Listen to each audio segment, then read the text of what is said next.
the fitness industry, which is slowly morphing into a self-help type industry. And I do this myself. We love to talk about habits and behaviors, and it's being a lifestyle change, which it is, of course.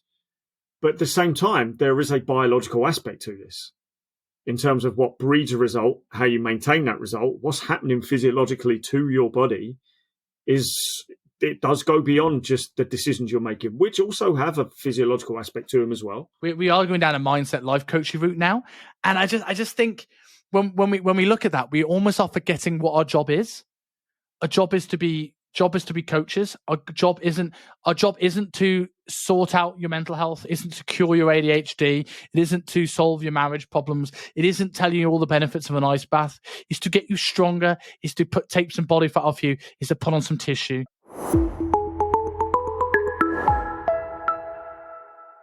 So we're both relatively old heads in the fitness industry now, and I think there's a bit of a trend now when it comes to people talking about Charles Poliquin. We either have half of the people of the new fitness market that have never heard of Charles, which makes you feel very, very, very old, and half of the group that feels it's fashionable to bash Charles. And a lot of my experience and my knowledge in the fitness industry has come from this incredible coach, and I'm sure a lot of yours has. So I just wanted to kind of use this show to break down whether he was a evil genius or overhyped and a bit of a clown. All of this is said with love.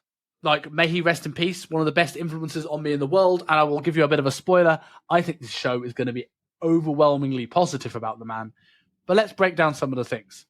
So, let's look at this. For people who don't know who Charles Poliquin is, Rob, give us an overview of Charles Poliquin and how you first came to know about Charles. The definition I would use, which seems to be used on most articles referring to him, is renowned strength coach. Even articles that are kind of negative about him still use that term, renowned.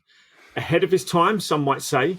I would have said he was highly respectable, meticulous in his methods and his approach, and he was just one of those, and this is why he's a controversial figure, he's one of those that was willing to push to the next level, maybe even push things a little bit too far. How he formed his beliefs, I don't think it was off of any incessant need to make money or reputation. I think he honestly did what he believed would work the best for the people he was working with at that moment in time. I came to his my awareness of his methods came from when I was trying to find the best stuff for my Olympic weightlifting athletes. And I came across some things of him online. And again, this was way before the social media storm that we have today. You actually had to type things in to find what you was looking for and watch videos and read articles. And stuff he said made sense. And we used some of his methods and some of his approaches. And for me personally, he's probably the white rabbit that led me down the supplementation rabbit holes that I go down. And then through following his stuff for a little bit, I then came into this world of body transformations, which is where you can take over this part of the conversation. Yeah, I mean, I think you said a number of cool things there, and it's particularly about Charles being meticulous in his approach.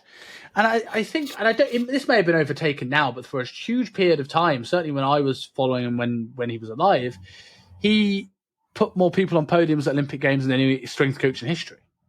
Like, you can sit there and talk about whether some of his methods were more sales tactics or outdated or disproven, but the guy got results. And if you look at anyone that has learned from Charles, like, look at the people in the industry right now that have learned from Charles, right? From Carlos Castro to Andre Benoit to Luke Lehman to Ryan Fennell. You know, these people are incredible. So Stefan Cazalt, right? Incredible strength coaches that have all learned their trade, developed their trade from a foundation that Charles provided them and a platform that Charles provided them. And I think there's a lot you can say about this character. All of those guys are meticulous. All of those guys, I did a consult with Carlos recently because I knew that he would be really good at understanding how to plan and periodize strength progressions, knowing where someone's going to be, knowing how to test and retest. There was nothing left to chance. So while we can look at some of these things and go, okay, in theory, 20 years of hindsight, are some of these things accurate or not? Maybe, maybe not. But we know that science is about 17, 18 years, the research behind where things actually are, because it takes time to get things properly approved through studies. And he was willing to test and willing to push the boundaries. And he got his own data from these things. And it's because of that approach that's now gone on to so many phenomenal coaches. But I think that talks a lot about the character of the human being. Like, I remember hearing old stories about Charles, that he started learning about strength coaching when he wanted to get out of church. And he found the library that was just down the road, or upstairs from where his church was. And he's like, well, he's looking at busting off dusty books. And of course he finds like a sort of like a strength training and sort of kinesiology textbook. But the thing that amazed me is that this book was in English, and Charles is a Canadian French speaker. He didn't know any English. And now, in a world where 34 seconds is too long on a TikTok reel, this guy went, well, I need to learn English. There wasn't, oh, this book's not for me, and put it down. He's like, well, first barrier, gonna need to learn English. And this is a level of work ethic, determination, just head down and getting the work done, whether it's hard or not. I think a lot of people can take a lot from. I think he'd never say discipline, because he has wrote a book called The Myth of Discipline, because he loved what he did. But the passion and the drive, I think, is unmatched. Geezer never stopped. Once he started, he never stopped. You could probably write a biography of Poliquin, and it would be very, very similar to Total Recall, Arnie's biography, without the Hollywood parts, right? And competing on stage. It would be very, very similar in terms of look how far he pushed. And he didn't stop, didn't rest, seemed to rest at any point, continuously pushed, continuously grew his network, teach people, continued coaching, stayed in the field. And as many wild claims, if you want to use that term, as he may have made, I don't think he said anything that he wasn't putting into practice either himself or with someone. I don't think he ever made a claim that wasn't rooted in methods he was utilizing at that time. Yes. No, I absolutely not. The guy absolutely lived by his message. Tenfold. I think I think a lot of people can take a lot from the man that Charles was, and the drive that he had. And like you've never done a seminar with Charles directly. No. Like he had a presence for a man that wasn't very tall in height. But it's interesting you mentioned Arnie, because Arnie was his initial inspiration. He just preferred the performance side than he did the bodybuilding side. But Arnie was the initial thing that made him get into the gym and train. So it's an interesting parallel to take, that you probably learned a lot from Arnie and his drive, and his, like, it could be Arnie that inspired him to have that work ethic. But I remember doing, there was two kinds of seminars with Charles towards the end of his career. And they were either the most blown away, amazing courses you ever did, which unfortunately I never did. And there was the Charles who kind of was a bit tuned out and just wanted to tell stories. And I got that one. And while maybe not as good for my education, it was one of the most fun weekends I ever had in terms of learning. I went across to the gym. At the time was UP Marbella, which is now Elements. Shout out to Elliot Upton. And we hosted Bioprint, so the follow-up to Biosignature. And he was just wanting to tell stories there. You can tell he just wasn't that interested in it. And the start of the week, there's a few stories I remember from this. The start of the week, he would like grab people like caliper readings, right? He would grab them with his hands and go 36, and lo and behold, Carlos went and measured it to be 36. And like that sounds incredible. Obviously, he created them, but be able to know from a feel that much was unbelievable. And then as the weekend got on and he clearly got more zoned out, you just to grab someone's hamstring and just go, fat. And like, I'd love to see the response to Charles if he was alive today, because he wasn't like an incredible man, but he wasn't a politically correct man. He wasn't and I say this with genuine respect, wasn't a nice man. He told you what needed to hear, not what you wanted to hear, and he held you to the standards he held himself. So if your umbilical was too big, he would tell you were too fat. And he would tell you what to do to get yourself back in a better condition. But I also remember him, like, in between, like, lectures in the seminar, he'd just go and have a sleep on the middle of the gym floor, like, literally lying down in the middle of the gym floor, and often coming back into the seminar 5 minutes late, telling a story about these crazy Bulgarian female weightlifters that he trained with that were stronger than all the blokes. And then we did a little bit of learning, and then he'd tell some more stories. But, like, the man had a phenomenal life, and he was a once-in-a-lifetime strength coach with the biggest bicep peaks you'll have ever seen in your life. Like, crazy in terms of arms.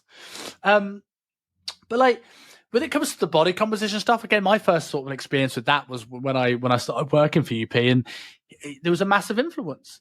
Like, there's so many people now think it's fashionable to bash Charles, yet every personal training studio top end in the world has a Charles element to it.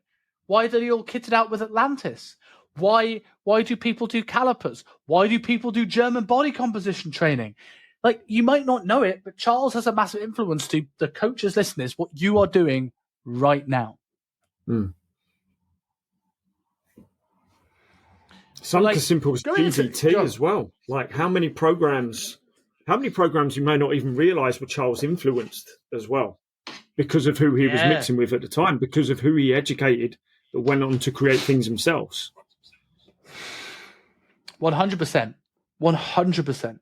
So, like, going into this, why, like, actually, before we go into some of the things and say our opinions on a few of Charles's training programs, methods, products, why do you think it's become almost popular to bash the guy? Because we like targeting popular yet controversial figures that will say something different to the approaches that we might say ourselves. I don't want to hold him to the same standard as this, but we spoke about this with Liver King, right? In some respect, there's a little bit of merit to a, high meat-based diet, not raw meat, but high meat-based diet, and some of the ancestral tenets that we went through. There's merit in there, right? But he was, the difference is Poliquin made some wild claims. Liver King was just a sham. That's the difference, right? So it doesn't mean there wasn't merit to some things of what he was saying.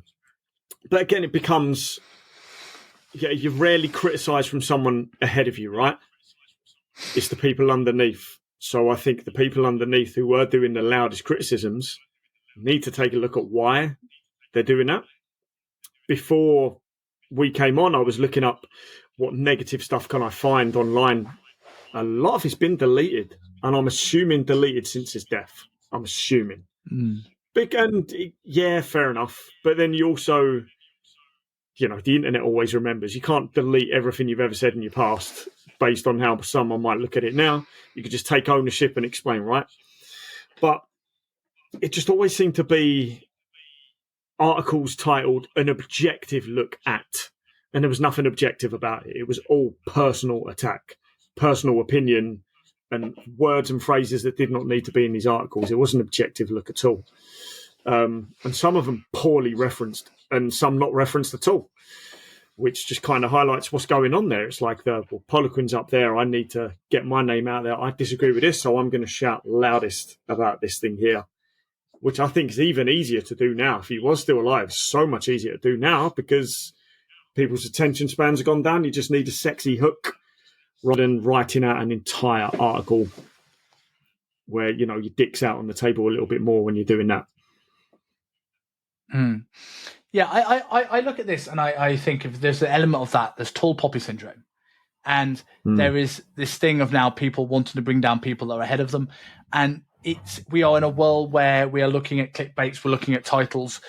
And I've been on business mentorships where they say, right, put one thing you agree with and then have two things you adamantly disagree with, and that's going to be the forefront of your marketing. And I like the fact that this show has been very shout-out orientated.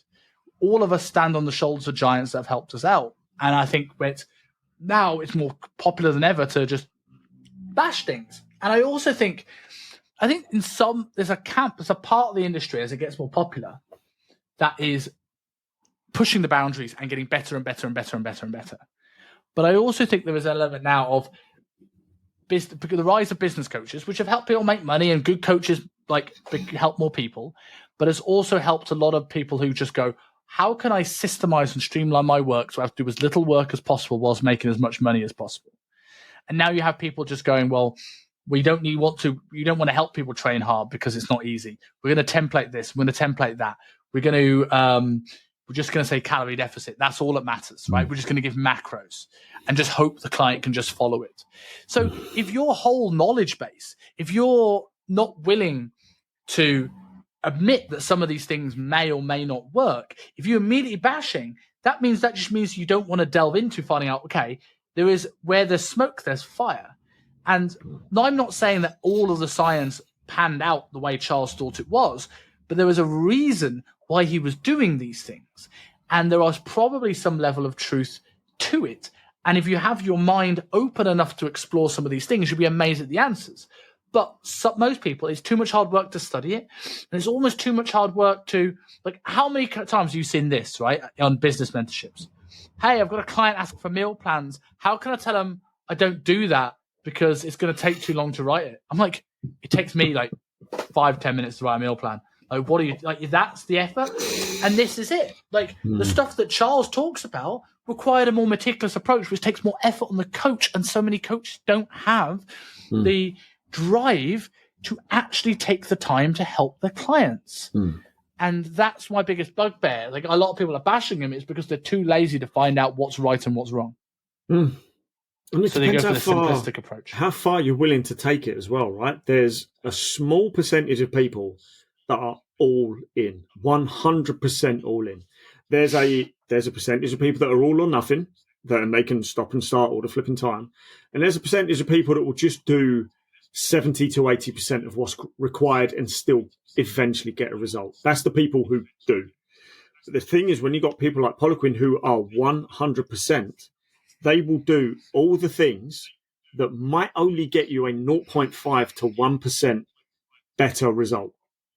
And take it out of this mindset sphere of you just need to be 1% better than you were yesterday. You need to be way, way well better than 1% than you were yesterday.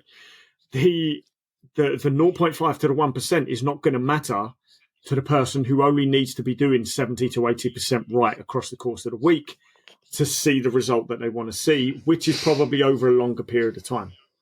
But as we've seen with clients and trainers and other coaches, those people who it requires a 100%, you will do everything, right? You will do absolutely everything. And I think from my perspective, from my personal opinion, a lot of the things that whilst might now be grounded in, we don't actually need to do that. Okay, maybe not for the 70 to 80%ers, but what about those 100% people? Maybe there's still efficacy in a lot of the things that he said. I don't know. That's my opinion of it. Is there a belief aspect there with coaches and potential clients though? Like this potentially veers off on a big tangent, but that people have only dieted by smashing their calories, doing if it fits your macros, and they don't know what's potential if they dial things in right. Because if anyone listening to this who's just a macros-based coach saying it's just the calories in versus calories out that matter, which yes, that is the fundamental. But are you telling me that improving nutrient density? Are you telling me that making sure that there's no deficiencies? Are you making sure that everything's good on your blood work? If you're making sure that your inflammatory status is low, you telling me that's not going to get a better result when it comes to building tissue and getting a recomp? And I have seen people, and you can say all you like about the amount of people Charles trained that may or may not been using extracurriculars, and I don't want to say that they were because some of these were athletes, right? This is not my place. I do not know. But whether you think they were or whether you think they weren't, I have seen enough people naturally create crazy recomps, myself included, by being the people willing to do this. Yet now we often see, I was having a conversation with somebody the other day, right? How many online transformations do you see when no one has a chest at the end of it? Because like you look at their before and afters and they all finish at like 50 kilos, guys, right? Yeah.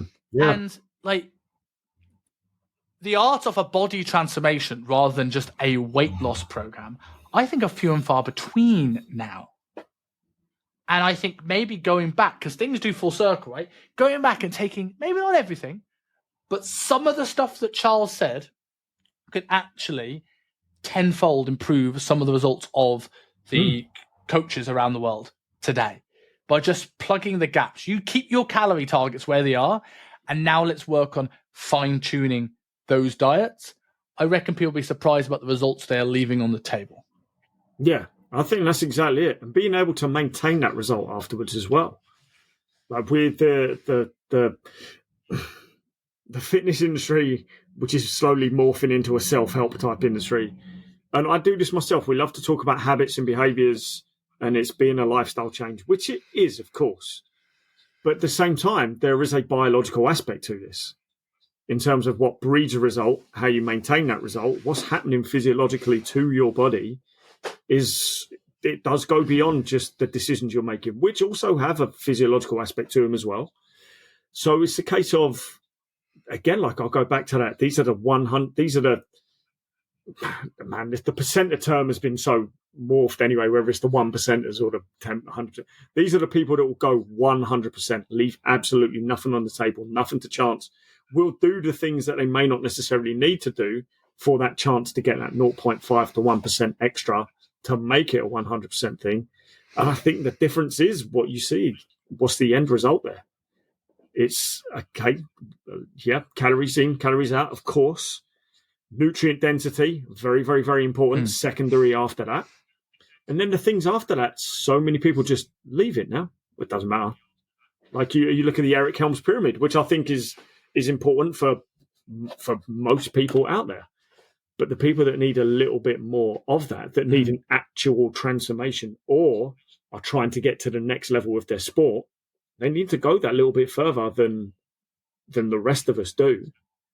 In which case, supplementation, probably even more important there. Timing, definitely important. So it's so easy to look at people that are going that extra mile and say, it's crazy, it doesn't need to be doing this stuff. We do that in all the realms. We're doing that now with Elon Musk.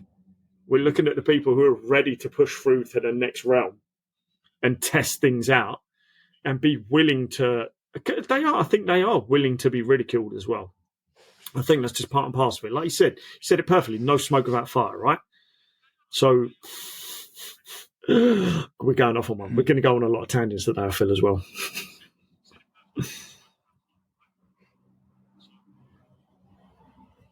Yeah, and I think when you look at some of these things, like people say that protein and calories are all that matters, and your carbs and fats can go up or down. Now, while I appreciate that that's from a weight loss perspective, that is absolutely true, I'm very big on coaches having sound principles first before thinking sound bites or before thinking of evidence-based. Nice. Now, we all should be evidence-based. And actually, I'm going to correct that. I'm going to steal the term from Luke Lehman. We shouldn't be evidence-based. We should be evidence-informed. But we need sound principles because us going, right, research says that people lost the same amount of weight if they did high carb or high fat. All right, cool. But at the same time, if you don't think, like glycolysis and beta oxidation aren't going to have different responses to your body, you're not looking deep enough. Like having a high fat, low carb diet is going to have a different response. And like if you look at the benefits of a high fat, low carbohydrate diet with insulin levels low.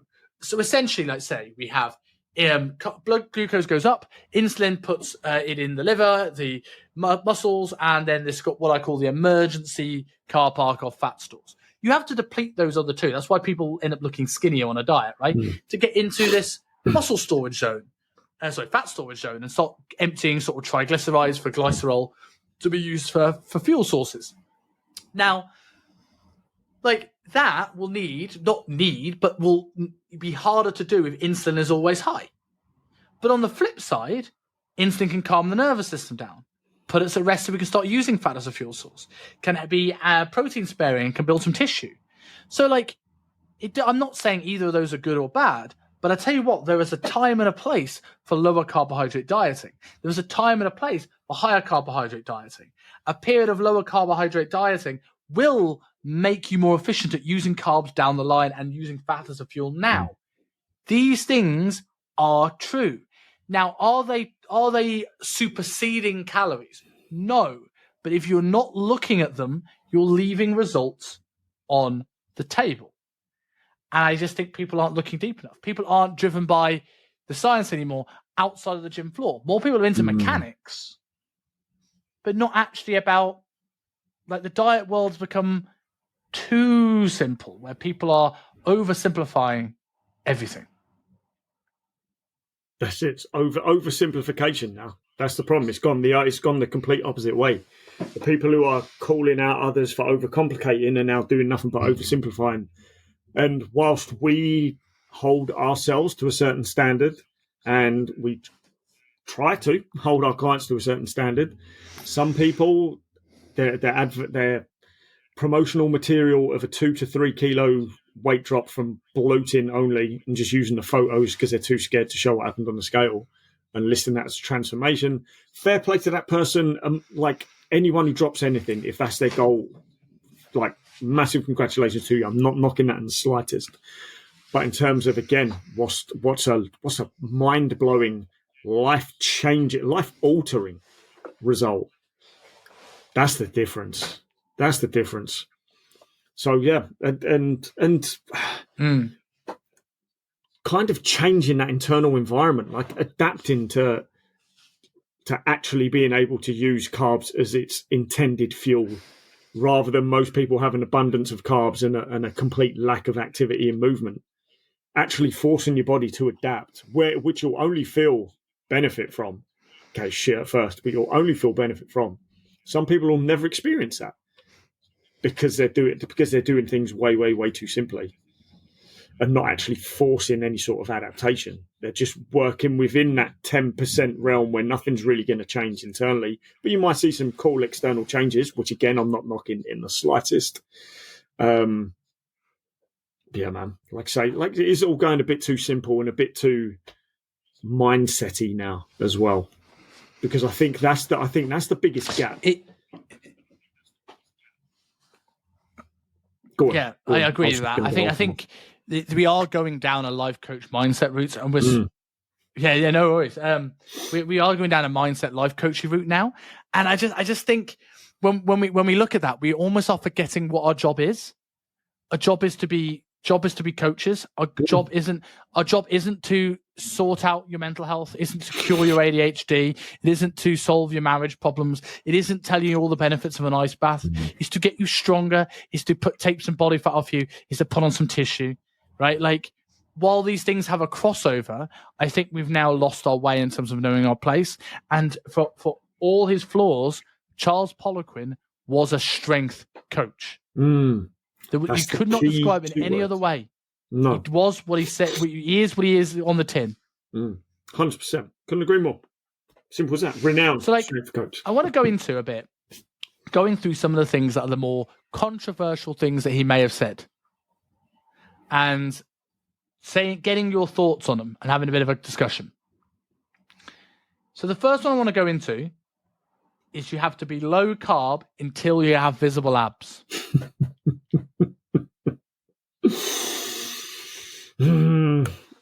Yeah, this is the one people probably argue the most, without even really looking at the data, shall we say. We've seen what extended low carb periods can do for people. Done properly, not a pansy ketogenic diet. Done properly, low carb for an extended period of time with strategic refeeds. We've seen what that can do for people. I was amazed. What blew my mind the first time I really put this into practice with a guy who was already 14, 15%, and I took him down to 6. And the first refeed that I gave him was just a bowl of oats, banana, and honey. No protein. Do not put protein powder in it. Do not make it protes, or I'm going to kill you on your next training session. Like, I'm going to have you crying. Do not make it a prote bowl. Just oats, banana, honey. And to see the physical, mental, and performance differences in the geezer the next time I saw him blew my mind. To the first part where, again, like, this is where you've got to keep You always got to keep an open mind to every angle that's coming. What's the positives from that, but what's the drawbacks as well? So there was a part of me that was like, well, this is it. It's 100% proven. Need to do this with absolutely everyone. And you don't. Of course you don't. But we look at things like that, and all we're doing, again, is an issue with the industry, and I don't want this to turn into just an industry bashing podcast. We've done 50 million of them. But we're kind of just looking at what's happening with bodybuilders as if that's what we need to do with the general population. Forgetting that what is getting someone on stage is not necessarily what I need to do with my client. It's not necessarily what I need to do with my transformation clients either. But there's real merit in there. When I've done proper protein and fat, I mean, if I do that, we'll talk about breakfast in a bit, but if I do that for the first half of the day, or fast for the first half of the day, and then do that, my focus and my productivity and my mood is worlds apart from having carbs all the flipping time.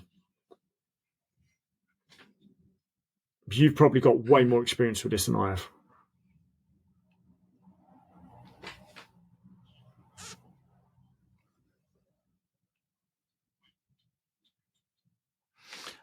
What as regards to the low carb stuff, like, yeah, I mean, I've done my fair share of it. I've had a number of clients do it. I generally think when it comes to the low carb sort of like, we were going to come back to the boot camp, but low carb in general, when you look at the sort of like the pathways of it, it makes sense. It works.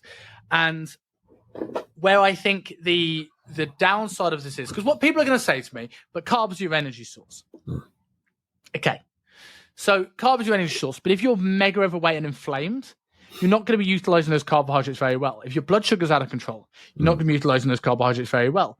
You need it as an energy source. You've got plenty of energy. Hate to say it, it's on your gut. It's on your love handles. Yeah, exactly. So you don't need it. Do you like it? Is it a preference? Do you enjoy it? Sure thing. And I'm not saying everyone's going to go low carb. And I don't go completely low carb people. I go lower carb. I go fairly low carb with beginners, but not mega low. But I think where I kind of have an issue with it from a scientific perspective now is that while I think low carb initially can solve these issues, get people using fat as a fuel source, can help bring down inflammation. Because if you think, bear in mind, right, what's going to bring down inflammation other than a calorie deficit and stress management, things like this? It's going to be having more omega-3 fish oils and fats. It's going to be having some more olive oil. It's going to be these things that are going to be higher in fat anyway. So if you want to make the calories work, the carbs, as a consequence, we're going to have to come down. So the low carb diet is almost by default to get the response you need from an inflammatory perspective, rather than the fact that you absolutely can't have any insulin going in the system whatsoever. But where I do, when you kind of go 3, 4, 5, 6 months low carb, there's going to be a knock-on effect on thyroid. And that's where I sort of draw the line. So I probably will go like 2, 3 months tops of lower carbohydrate dieting before I make a change. But I think Charles was right in the ethos. I just don't think you have to wait until you're sub 10% to need a carb. I think that was an overly simplistic view from Charles. But I think the principles make sense. Does it mean you have to do it? No, of course not. But is it maybe a good approach for some people? Yes. And as we said before, the energy perspectives, people say, well, I need carbs for energy. I'm like, well, your brain can run off ketones, your brain can run off lactate as well, and most of your mental energy isn't from carbohydrates. If anything, they calm the nervous system down and make you sluggish. That's more physical energy. It's more being able to train very, very hard. And that depends on the volume of your workouts.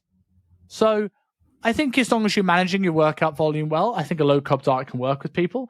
And I think if you do that for a little while, like you said, with the strategic refeeds, like if you deplete someone, I use the analogy of a sponge. I deplete that, like squeeze all the water, or in this case, carbohydrates out of that sponge, the muscle sponge. I'm in a great position to take that in. And then that can fuel performance, and that can fuel filling out glycogen stores and get way more out of it. So I'm not against a low carb diet in the right circumstances. The next one I had then, let's talk about the meat and nuts breakfast. And just that, like, this is relevant for both bits. It's, again, back to that oversimplification of things at the moment. Just because there's an element of you don't have to do this we're too quick to go, okay, then I won't. When you might consider at least trying, because you don't have to, but it could still be beneficial for you. We're so quick, or the industry's so quick to go, well, if you don't have to, then it's irrelevant. Then it's a complete write-off. There's no science behind it. It doesn't mean that. Just doesn't mean for this moment in time for your particular goals, at the rate that you're willing to go at, you don't have to do this. But that doesn't write all merit off of it whatsoever. The meat and nuts breakfast, it's not something I've made clients do. I try to advise my clients to go more of a protein and fat for breakfast and save the carbs for later in the day and do it post-workout. And I think you enjoy it more as well. And we know what it does to blood sugar levels and what it can do to overall energy if you have too many carbs first thing in the morning. And the issue is, I walk around London and I see people with 800 calorie carb heavy breakfasts from coffee shops and things like that. Mate, in like an hour, you're going to be reaching for another coffee and something else to eat. You're just going to burn through that through like mental energy alone, through stress.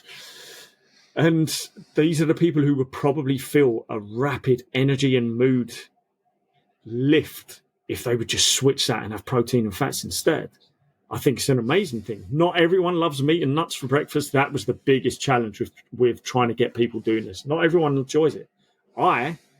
It became a running joke at Mayfair with a few clients. I loved it.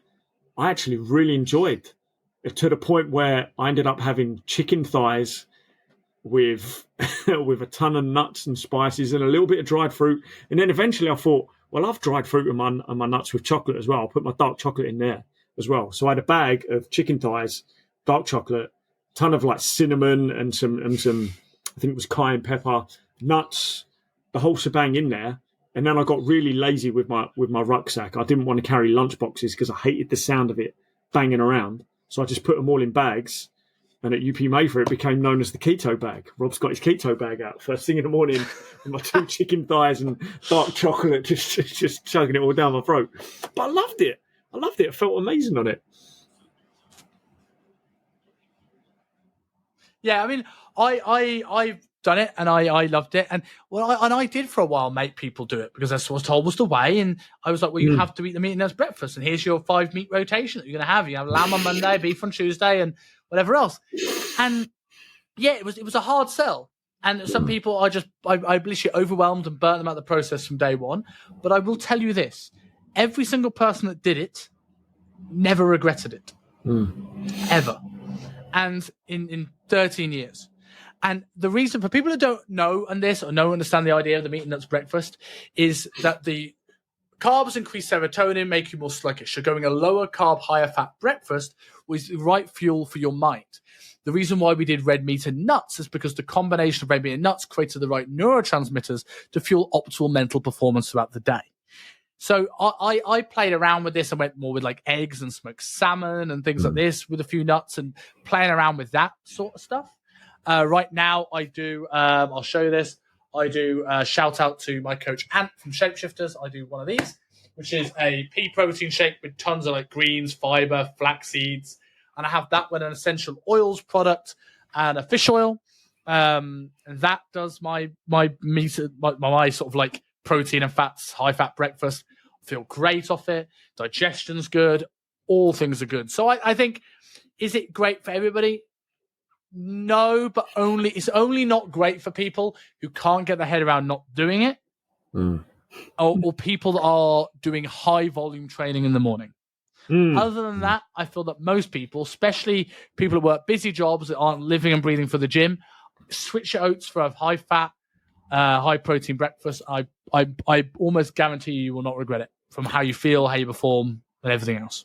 And that's the simplest one in the world, right? Okay, if you don't want to do that 5 meat rotation and end up chicken and turkey one morning and beef or lamb the next, just eggs and salmon makes a world of flipping difference. Yeah, really does.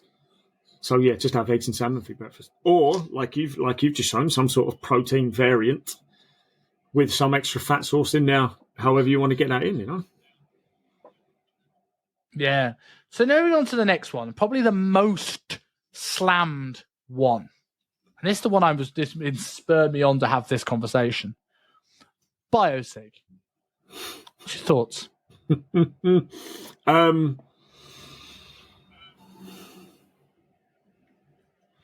I think those who are willing to do it still with their clients shows a level of care and attention to detail that most aren't ever willing to put in.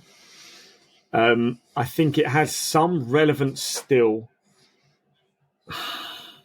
It's a tricky one, right? Because what's backing it up, really, apart from an enormous amount of anecdotal data? Have there really been, like, a genuine question, have there really been studies behind it outside of that field, outside of Poliquin's own field? I don't know that they have. There are, but not an overwhelming amount. And a lot of it, as you said, is anecdotal. There are coaches that have seen these things. Were you at UP when Christian Maurice came and did the seminar? No. So Christian Maurice is another Poliquin, old Poliquin strength. He didn't work for Poliquin, but Poliquin educated. And he works with a lot of Hollywood actors. And he did a seminar where he literally he created all these graphs where he made one change in either doing a big high fat spike, like a refeed on fat or a refeed on carbs or a different supplement. And he tracked the changes in individual sites. And this is the thing I may bring it up because I think I have seen firsthand through changing small things in dieting and supplementations. I've seen it with my own body, with what coaches have given me. I've seen it in my clients, and I have seen it in other people's clients enough to go, it is not bogus. There is something in this. I think it's relatively overblown in certain areas. I don't think your lack of growth hormones making someone have a particularly fat knee. Like if I took the growth hormone out of someone, I don't think their knees would get infinitely fatter. But I do think there is a massive thing on cortisol around the midsection. I do think subscap and supra, if you go on a low carb diet, do come down quicker. And something I learned from my coach moment, because he's very shit hot on the calipers. He was talking about the mid-axillary and the thyroid. He's like, it's not showing that your thyroid is particularly low, but it could be showing certain deficiencies that could be precursors to thyroid being low. That I've not looked into, but this guy's one of the smartest people I've ever met in my career, and he swears by calipers. And I wonder if an element of this is the slamming this, like we said about people not studying enough on some things. Are people just not good enough at taking them to be precise enough to see the changes that they're actually looking for? So they just write off the method. 100%. How many people, when they first started with us, in terms of coaches, were not good at calipers first, right? We had to teach them. We had to show them. Some had an understanding of how to do it. So some were, a little bit rusty, and some were just completely brand new to it. I was brand new to it. I had to flip it on. And then eventually I'd like to say I got pretty shit hot at it, but through repetition and consistency. But for anyone who's listening that's not too sure what it was, you took calipers across 12 sites of the body, and it's probably less now with all the updates.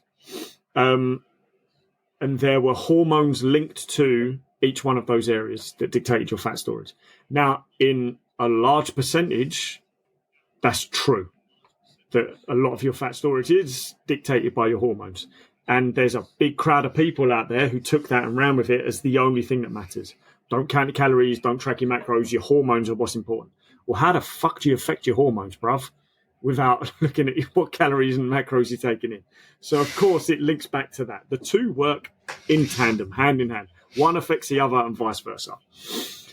So it's important to look at, but I think the biggest thing for me is maybe some of those hormones we don't have as much influence over them to make much of an effect, but we know what happens to fellas with high estrogen levels. We know what happens to people with high cortisol levels in terms of where their body fat storage is. That's all been proven. We might not be able to spot reduce as much as some claims have been made, but we know we can work more on certain areas through the right nutrition and the right type of training and sleep, etc. All the things that can, and supplementation that can help us with our hormone balance and see a bit more of a result. But again, because it's a product that got packaged, it's an easy target, right? If Poliquin had only ever come out and said, right, there are certain areas of your body that your fat storage is dictated by your hormones. I don't think anyone would have ever had anything bad to say about it. But because it became a system and therefore a product, it's, again, like I say, it's an easy target for people to snap at. And I think some of the biggest critics are people that never even did it. In which case, I think they're forming their opinion based on secondhand information rather than actually diving in and seeing what it's all about. Yeah. Yeah, 100%. And you were said earlier on about being shit hot with it, right? But like, do you still use the eyeliner pencil? No, no, I don't do anything. Do you ever use the eyeliner pencil? A handful of times. So we don't know really if our marks were good.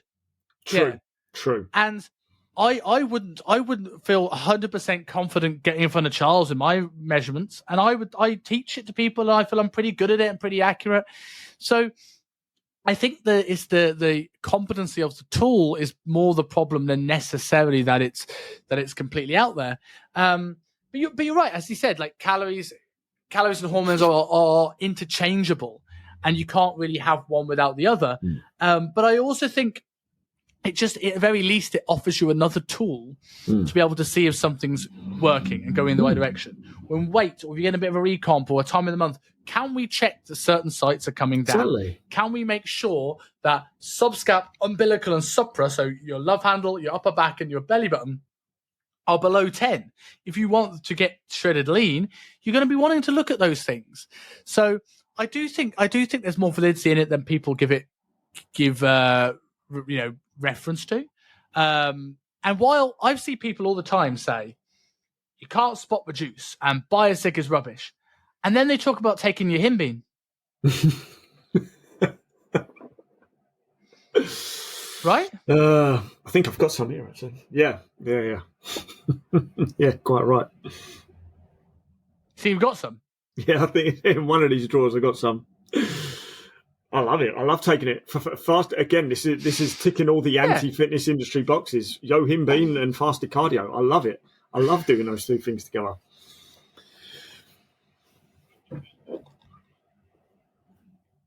Yeah. Well, we've spoken about fasted cardio before, right? Like, it's one of those things that, it on paper it works, but it just doesn't work as much as people like to say. If you consume too many calories, no, fasted cardio doesn't work, and it's going to give you that 1 or 2%. But from a pathway perspective, it makes a lot of sense. Yeah, so let's move on to the next one. So we've gone through this, and I think biosignature falls quite nicely into the supplementation. Now, I'll go first on this one because I think with the supplementation with Poliquin, I think it was excessive. I've seen coaches selling 50, 60, 70 boxes of pills. And this is where a lot of the hate for Poliquin has come, because people thinking that he was there just to try and sell people these pills. Having said that, though, like, I've never seen a rationale for a supplement that Charles has given. While maybe a little bit exaggerated, in my opinion, some of them, none of them are inaccurate. And a lot of them work.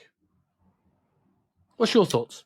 A lot of them work. Most of my supplementation protocols I use with people now are based on Poliquin principles, really. The high omega-3 doses, zinc and magnesium, high dose together. I saw some amazing things from a client year before, who showed me his blood work after we made no changes to his to any diet or training apart from obvious progressions, through zinc and magnesium supplementation. It was something he wanted to do, and it was related to a business he's involved with, to do with men's health, down there, which, I won't say yet. No, I won't say yet. But they're great. I'm not saying anything bad there. And they were monitoring his blood work at the same time, and that's the only change that we made. And testosterone went up. I can't remember the exact number, but by quite a big number. And that's what really made me first start looking into zinc and magnesium supplementation for my fellas, being very, very specific with the types of zinc and the magnesium. Whereas before I was like, let's just get whatever, right? As long as it finishes in 8 the chelate finishes is an 8, you'll probably be all right. But it made me dive a little bit deeper into it. The high omega-3s, I've been using that for maybe over a decade with people. But I believe that came from Poliquin when I first heard about it as well. More in terms of joint inflammation and joint pain than anything else. And then later down the line, found there was use and merit for reasons with upper body transformation as well. And, okay, you look at the price of his supplements, okay, you're paying, but I believe the quality is second to none, and the sourcing of these materials is second to none as well. You have to remember the supplement industry is a little bit screwed up. Most of the protein companies in the UK source it from the same farm. So you're getting the same protein from every single person. You're paying for the labelling and the packaging and whatever sponsorship athlete they've got on the go at the time.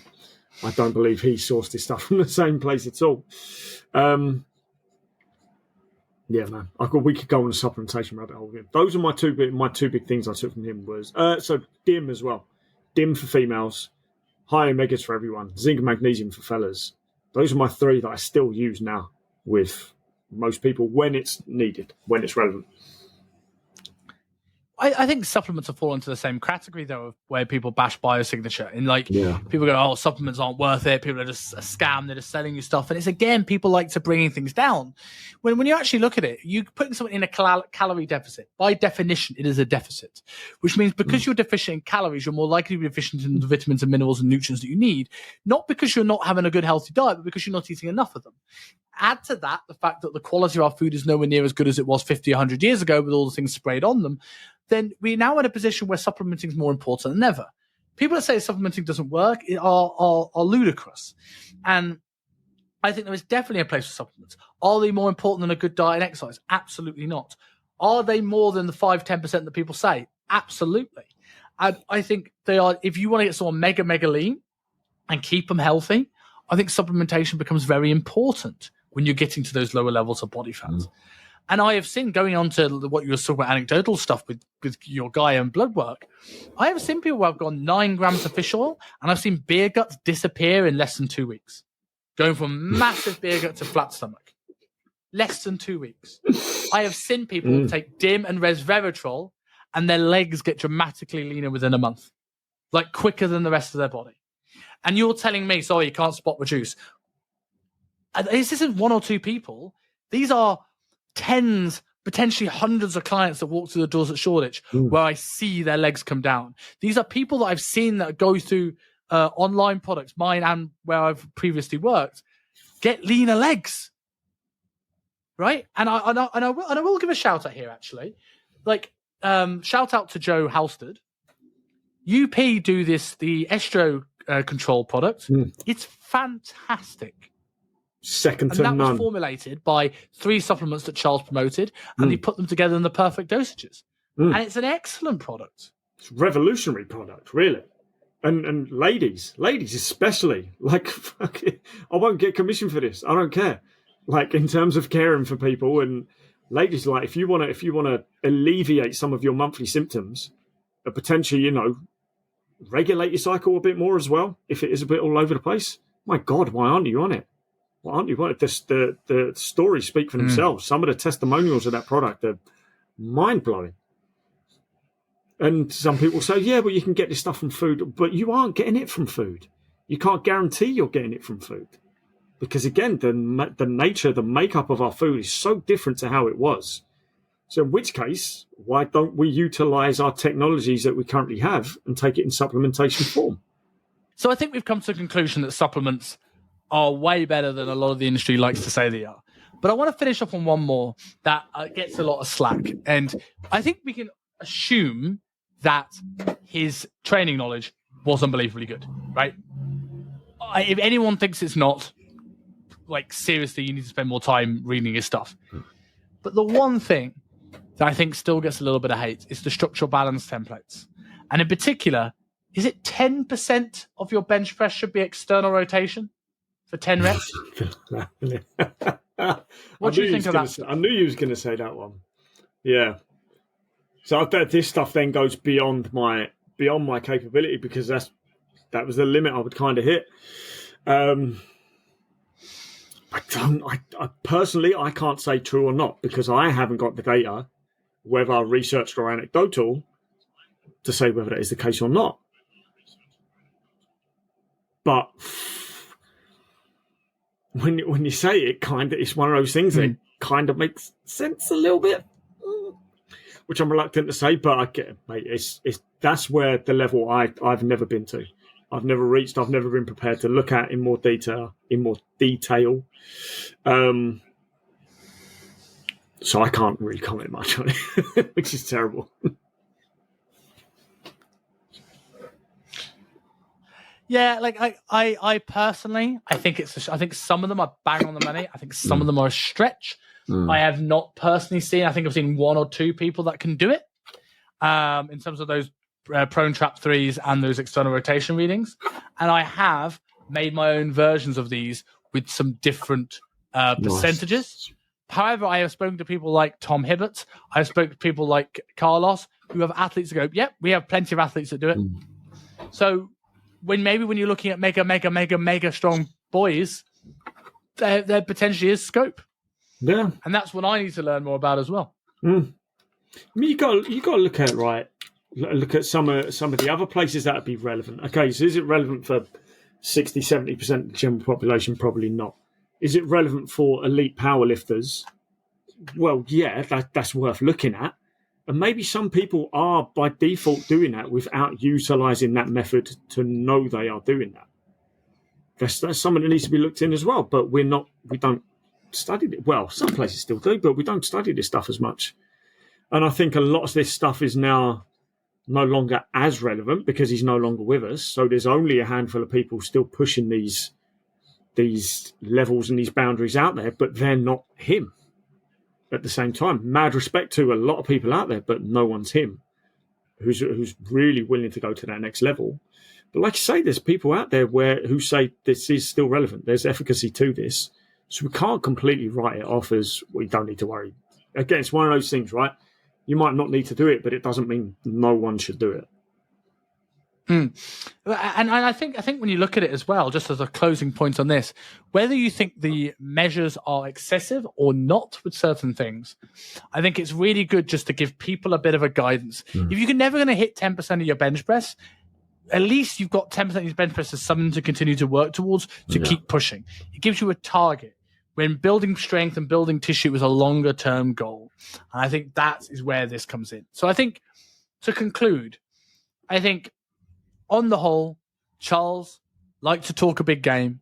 And I think some of the things may be a bit overblown, but I think he has a legacy in this industry that I think will be hard to ever be replicated.